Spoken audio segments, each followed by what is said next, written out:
In this session, we're going to take a look at how we can set up menus in greater detail. At the top, you see Home, Bio Resume, Digital Portfolio, Online Production Tools, the tabs of the pages that I set up according to my flowchart design. What happens if you wish to group additional information and provide deeper organization to your menus? This is where the concept of parent-child pages comes in. You can see Digital Portfolio, when I roll over it, extends another menu. Instructional design, presentation, workshop, and even when I get to certain things, I can have another menu for grandchild pages show up for this content. So how do you begin to set these parent-child relationships up, and how do you keep your menus adjusted left to right according to presenting how you would like your vision to see is what we're going to cover today. When you look at your blog, you have already created the basic shell outline of your pages in your navigation menu in our last session. When you look at the page window, you'll see that your pages are listed in alphabetical order from top to bottom. That may or may not be the way you wish them to appear on your blog. Let's take a look at one way that you can change that.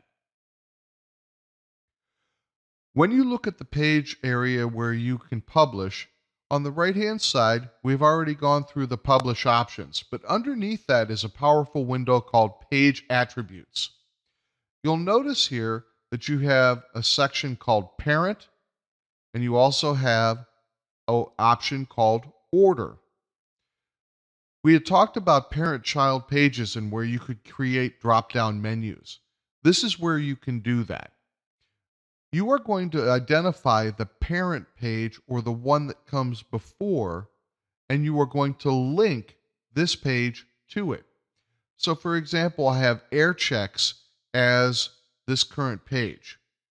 I want to link that to my audio section so that when people roll over audio, air checks becomes an option.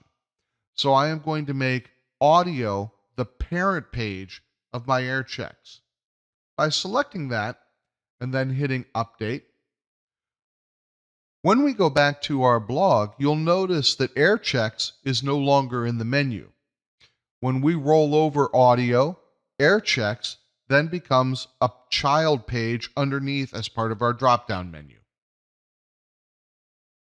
When people click on it, it becomes the air check page and people can see what we're talking about. When we go back to our Pages menu, you notice that air checks is displayed differently than it was before. There's now a dash before the air checks, which signifies the fact that it is a child page of the page above it, which is audio. So anytime that you begin to create a page that is a parent and child, you'll see a dash for child pages, 2 dashes for grandchild pages, and so on, and the page right above them will be the parent. That way you know the file structure of your page setups when you're looking at your page window. Now, to set up the order of your pages, from left to right, you will notice that there is an option called Order. Basically, you begin to give your pages an order set of what you're doing. You can go from left to right. The lower the number, the more left of the page your page will be displayed. Now, the way that I normally set things up is I use an even and odd type of situation where I'll use even numbers to set up my shell. 2, 4, 6, 8, 10, whatever it is. Each page will get an even number, the next page in order. That way, if I have to suddenly insert a page later in my design, I just use the odd number in between to insert it, and it will be displayed correctly in my menu order.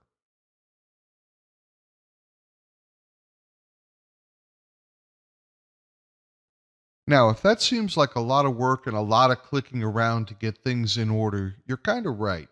And there's a faster and easier way to go ahead and set up your menus where it's more intuitive to drag and drop, but it does require an additional layer of knowledge in what we call a custom menu. So to begin, we're going to create a custom menu for our navigation bar, and we're going to name it Nav Bar.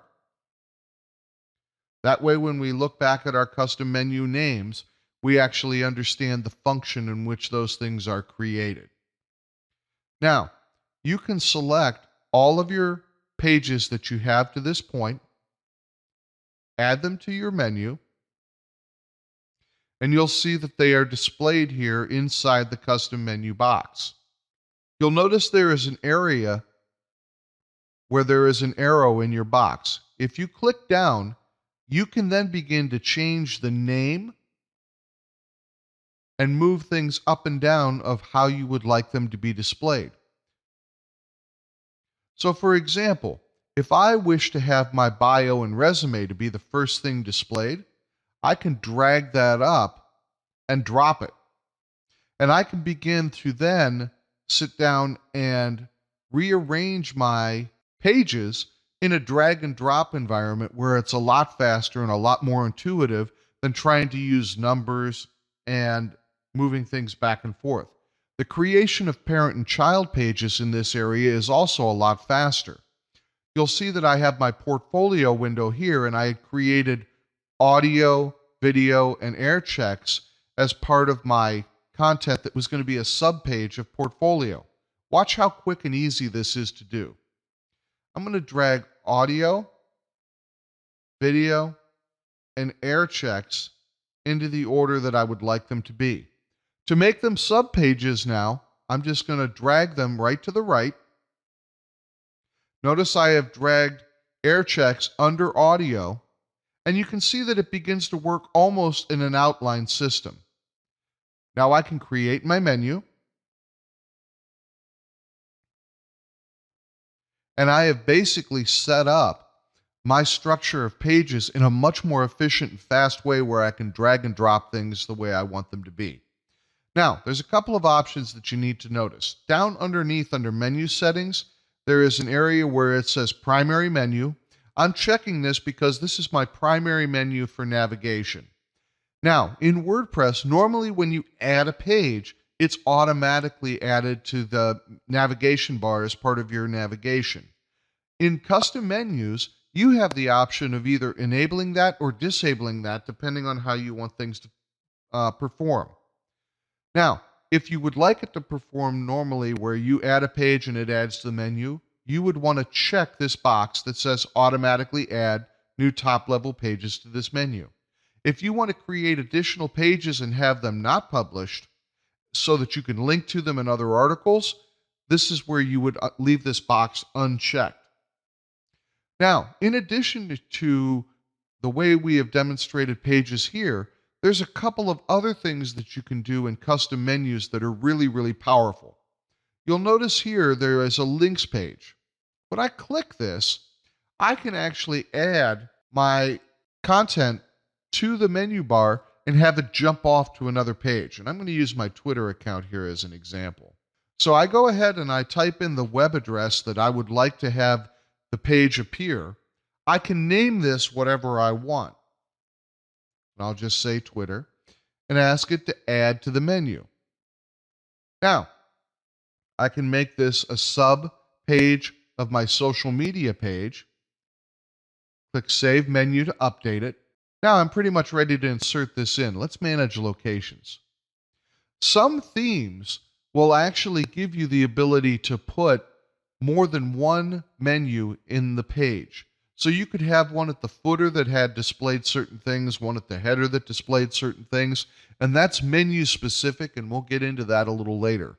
Right now you can see with this theme that we're using, there's only one navigation bar available, primary location. So I need to sit down and select and make sure that my navigation bar is the selected menu for this location and hit Save Changes. Now, let's go to the blog and see how this change affects it. You'll remember we had originally our material displayed this way. When I refresh, take a look at the difference. Now, bio resume becomes the first thing that people see as an option. When I roll over portfolio, I have audio, outcomes air checks, video, If I go to social media, you can see that I have my Twitter option here. And when I click Twitter, I automatically go to my Twitter page where you can see what's being talked about on social media. Yes, you can create pages by clicking around and setting things up in the page menu. But as you become more advanced, going to Appearance and Menus and setting up a custom menu where you can drag and drop and change things very quickly is the much more efficient way to create your pages. I've had you set up your shell of your pages so that when you went to custom menu, there would already be content there. So to get started today, go ahead, create yourself a custom menu, and begin to arrange them in the order that you would like them presented on your blog to your viewer.